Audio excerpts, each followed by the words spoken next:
Yang paling spesial, paling bertenaga yang mungkin tidak akan bisa saya atau Anda miliki. Menggoda sekali untuk dikletek. Tapi ini mobil orang.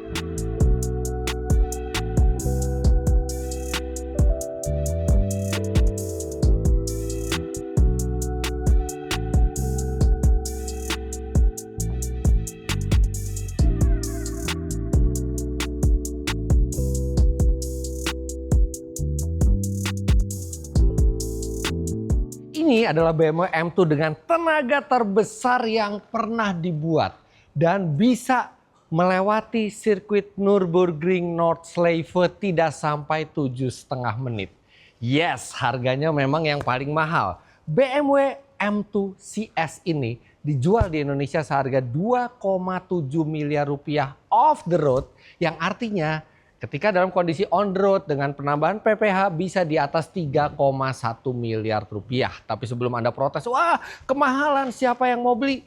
Mobil ini sudah sold out semua di Indonesia. Ada 6 unit yang dimasukkan ke Indonesia, semuanya sudah terjual. Tapi kalau misalnya Anda mau memesan mobil ini, kalau Anda beruntung masih bisa mendapatkan kuota tambahan walaupun tidak ada yang bisa menjanjikan.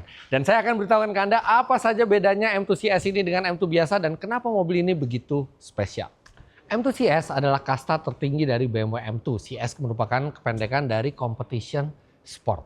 Kalau misalnya Anda yang cukup mengikuti perkembangan BMW bertanya, loh M2 kan mestinya ada competitionnya, ini kenapa nggak ada competitionnya langsung ke CS? Karena saya sudah pernah bertanya ke engineer-nya dari M tahun lalu bahwa M2 yang sekarang sebenarnya itu speknya sudah competition, tapi M2 tidak akan ada lagi yang namanya competitionnya lagi. Jadi langsung M2 dengan spek sudah competition dan langsung ke M2 CS. Dan M2 CS ini memang dibuat untuk Anda yang menginginkan ketegangan lebih dari sebuah M2. Ingin mendapatkan lap time yang lebih baik di sirkuit. Tapi lebih dari itu, M2 CS yang banyak membuat orang tertarik dengan mobil ini adalah eksklusivitasnya. Karena di global, mobil ini dibuat juga secara terbatas, walaupun BMW tidak pernah mengeluarkan angka pasti seberapa terbatasnya, tapi bahkan kuota untuk Indonesia saja hanya ada tidak sampai 10 unit dan semuanya sudah terjual. Dan kalau ada customer memesan lagi, BMW Indonesia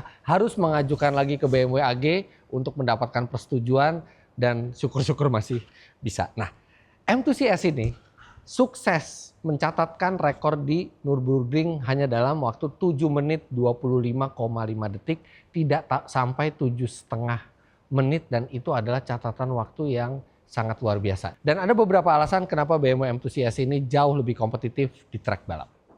Yang pertama jelas adalah mesinnya. Mobil ini memiliki tenaga jauh lebih besar dibandingkan M2 biasa. M2 biasa baru saja melakukan facelift dan terjadi peningkatan tenaga 20 HP, sebelumnya 460 menjadi 480 HP. Di M2 CS ini tenaga tersebut ditambah lagi 50 HP menjadi 530 HP. Dan torsinya naik 50 Nm menjadi 650 Nm. Yang membuat kalau M2 biasa 0 sampai 100 km per jam itu di 4,1 detik lah kira-kira.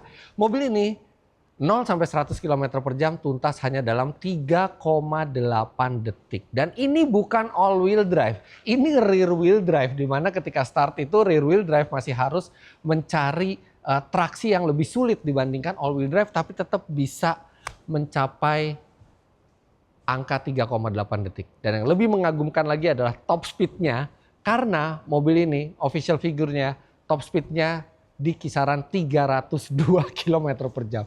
Anda bayangkan 300 km per jam lebih dengan bodi bukan bodi supercar tapi sport coupe mungil seperti BMW M2 ini. Nah, tenaga dan torsi tersebut disalurkan ke dua roda belakang lewat transmisi 8 speed otomatis. Untuk M2 CS ini tidak ada pilihan transmisi manual.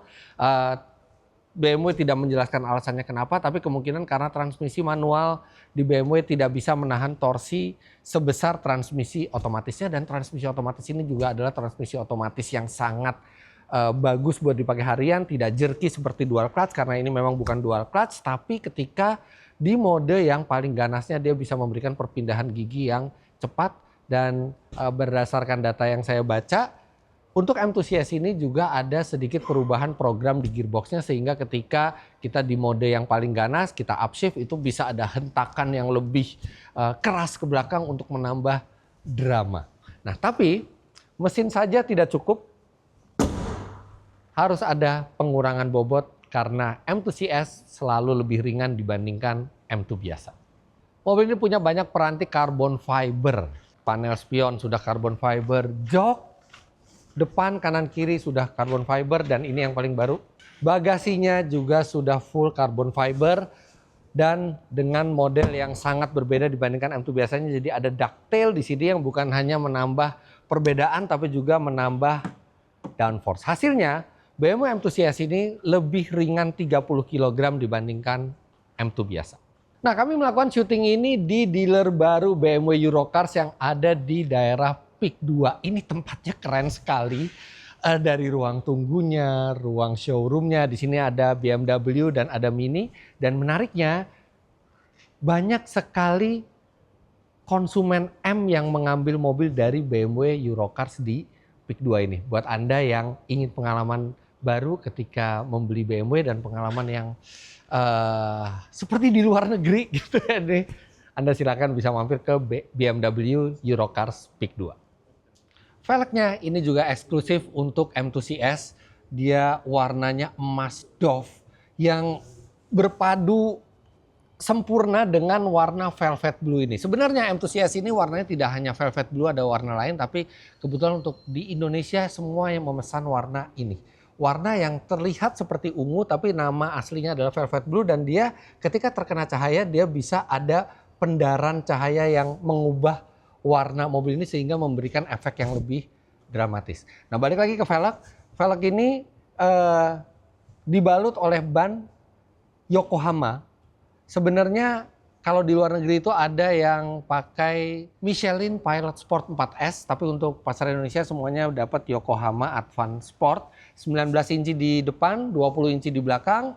Tapi kalau Anda ingin ke sirkuit, Anda tetap punya pilihan untuk bisa mengganti ban mobil ini dengan yang lebih grip, karena sebenarnya spek dari M2 CS ini adalah untuk di sirkuit. Tapi mungkin karena mobil ini juga bukan track car only, banyak bisa dipakai di jalan harian juga, makanya BMW masih menempatkan ban yang mungkin tidak 100% untuk track tapi masih enak buat di jalan raya. Dan bicara tentang kenyamanan di jalan raya, BMW M2 CS ini jelas memiliki suspensi yang lebih sporty. Dia karakternya lebih kaku dibandingkan M2 biasa untuk kestabilan yang lebih optimal, serta dia juga lebih rendah 8 mm dibandingkan M2 biasa. Tapi dari hasil test drive di luar negeri yang saya lihat, di mode paling lunaknya mobil ini tidak jauh berbeda dibandingkan M2 biasa, yang mana itu kabar baik bagi Anda yang membeli M2 CS ini bukan untuk trek saja tapi juga untuk dipakai harian, masih bisa ditoleransi. Di bagian depan ada sedikit perbedaan, terutama di bagian grillnya ini berbeda dibandingkan M2 biasa dan ada badge M2 CS di sini.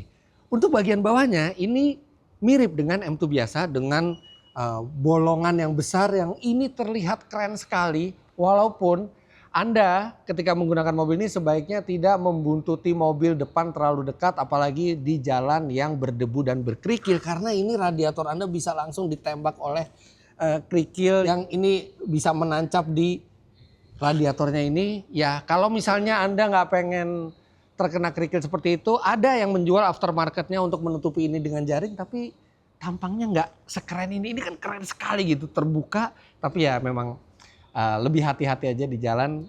Itu juga berlaku di M2 biasa. Nah, kemudian di bagian air inletnya ini juga sedikit berbeda dibandingkan M2 biasa. Nah, satu yang biasanya M2 CS itu atau varian CS itu biasanya lampunya tuh kuning, tapi di sini putih seperti M2 biasa. Jujur aja kalau buat saya pribadi saya lebih suka yang putih seperti ini, tapi memang kalau yang kuning tuh ada eksklusivitasnya yang berbeda. Tapi di generasi CS yang ini tidak dilanjutkan warna kuningnya. Menurut keterangan yang saya dapat mungkin kuning itu disiapkan untuk yang versi lebih tingginya yaitu CSL. Tapi M2 secara sejarah belum pernah ada varian CSL-nya. Biasanya kalau Anda punya mobil yang bisa melaju di atas 300 km per jam, Anda tidak bisa mengharapkan kepraktisan apapun. Tapi ini sebuah M2 yang basisnya adalah dari seri 2 Coupe. Jadi Anda masih bisa lihat di sini Anda masih punya bagasi yang sangat memadai. Bahkan kalau kurang Anda juga bisa melipat bangku belakang mobil ini 40, 20, 40. Dan sekarang kita lihat bangku belakangnya.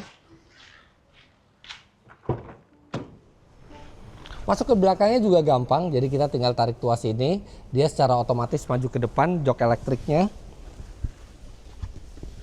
Anda bisa lihat, saya balikin lagi posisinya. Ini adalah posisi berkendara saya tingginya 177 cm, dan lihat ini masih ada legroom. Headroom memang saya mentok di sini, tapi ini orang dewasa sampai 173 cm atau sampai 174 cm masih bisa duduk dengan cukup proper. Di sini juga ada tempat buat meletakkan gadget Anda, dan ini bisa dilipat kalau Anda mau jadi sandaran tangan atau untuk meraih barang di belakang, atau Anda punya barang yang panjang, ini bisa dilipat. Jadi untuk mobil yang bisa 300 km per jam ini cukup praktis. Tapi walaupun nggak terlalu lega ya, pemandangan dari kursi belakang ini keren sekali. Melihat kursi karbon yang ada di depan, lihat ini pemandangannya bagus banget. Tapi bagaimana rasanya di bangku ini?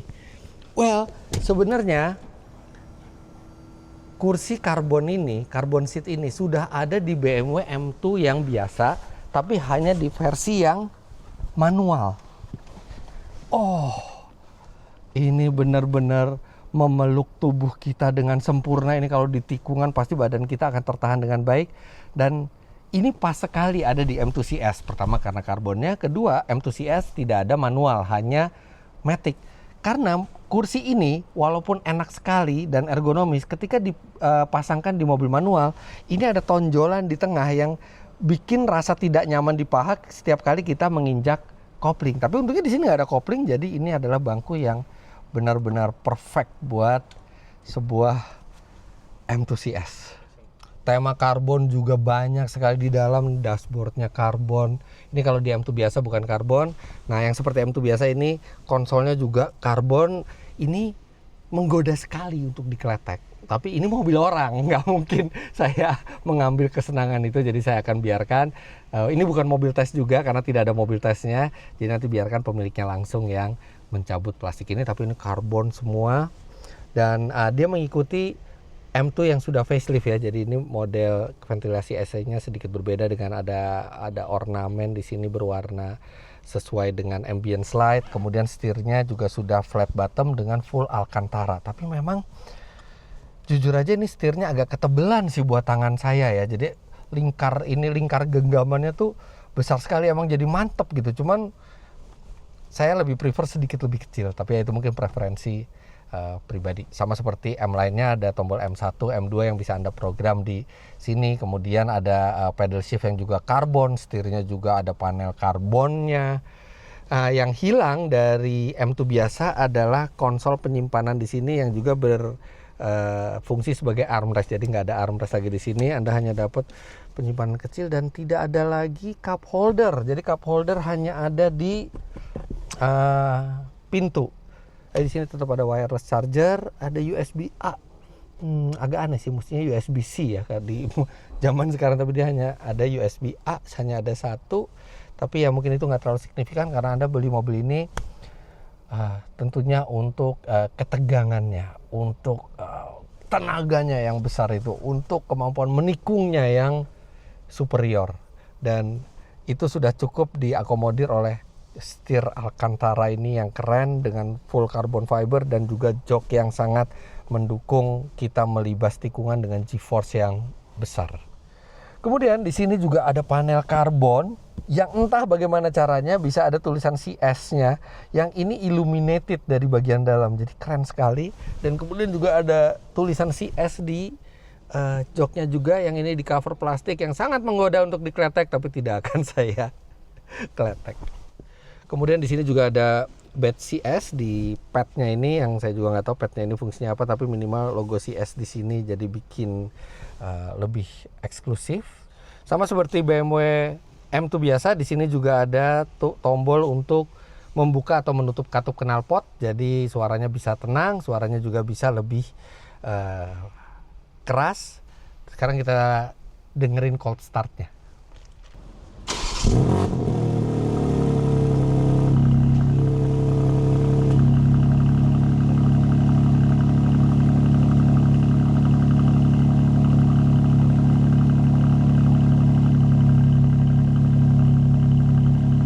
Jadi itu suara cold startnya dengan katup knalpot dibuka. Nah sekarang kalau kita gas-gas, tapi dengan suara knalpotnya kita tutup dulu, jadi katupnya ditutup, ini seperti mobil normal. Coba saya gas ya.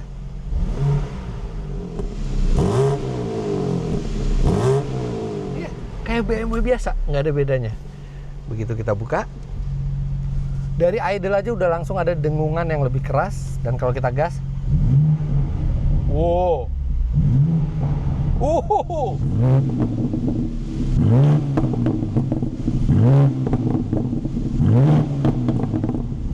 lebih bergema, lebih ngebas, dan ada letupan-letupannya. Well, mungkin untuk beberapa orang ini masih kurang berisik ya, tapi kan memang Enthusiast ini dibuat untuk memenuhi standar emisi suara juga, termasuk di Eropa. Dan menurut saya ini untuk mobil yang dalam kondisi standar ini suara knalpotnya sudah cukup menggugah hati kita. Tapi tentunya option untuk mengganti knalpot itu banyak sekali, tapi buat saya ini rasanya udah cukup. Dan ini rasanya lebih keras dan lebih meletup dibandingkan M2 biasa. Apalagi memang Enthusiast ini punya muffler knalpot bagian yang paling belakang, tabungnya itu terbuat dari titanium. Jadi selain lebih enteng juga memberikan efek suara yang lebih keras. Nice. Well, BMW Enthusiast ini adalah BMW M2 yang paling spesial, paling bertenaga, yang mungkin tidak akan bisa saya atau Anda miliki karena mobilnya sudah terjual semua. Jadi satu-satunya cara kalau kita ingin memiliki mobil ini adalah kita mungkin memesan ke BMW dan berharap masih mendapatkan kuota tambahan, atau kalau tidak adalah menunggu bekasnya. Tapi dari track record, CS biasanya harga jualnya selalu jauh lebih tinggi dibandingkan yang biasa. Dan ini menyenangkan sekali, BMW Indonesia akhirnya memasukkan mobil ini. Ini cocok sekali bagi Anda yang menginginkan mobil yang masih bisa dipakai sehari-hari, disetir sendiri dengan ukuran yang tidak intimidating, dengan kepraktisan yang masih baik, tapi sekali waktu dibawa ke sirkuit atau ingin mencoba top speed, mobil ini bisa memberikan mirip seperti yang supercar berikan. Dan rasanya pengen mencoba mobil ini, cuman nggak tahu, mungkin kalau nanti ada pemilik Enthusiast berbaik hati meminjamkan mobilnya untuk kami tes, mungkin kami akan melakukan tes yang lebih menyeluruh lagi tentang mobil ini. Dan penasaran juga bagaimana rasanya di track, tapi biasanya dari generasi-generasi sebelumnya CS tidak pernah mengecewakan di track. Tapi untuk sekarang sekian dulu review first impression kami di BMW Eurocar Speak 2 ini. Jangan lupa Anda klik like bila menyukai video ini, komentar di bawah, dan subscribe ke channel Autodriver jika Anda belum. Main-main ke website kami di www.autodriver.com serta download aplikasi kami Autodriver di Google Play Store. Sekian dulu video ini, sampai jumpa di video selanjutnya. Bye-bye.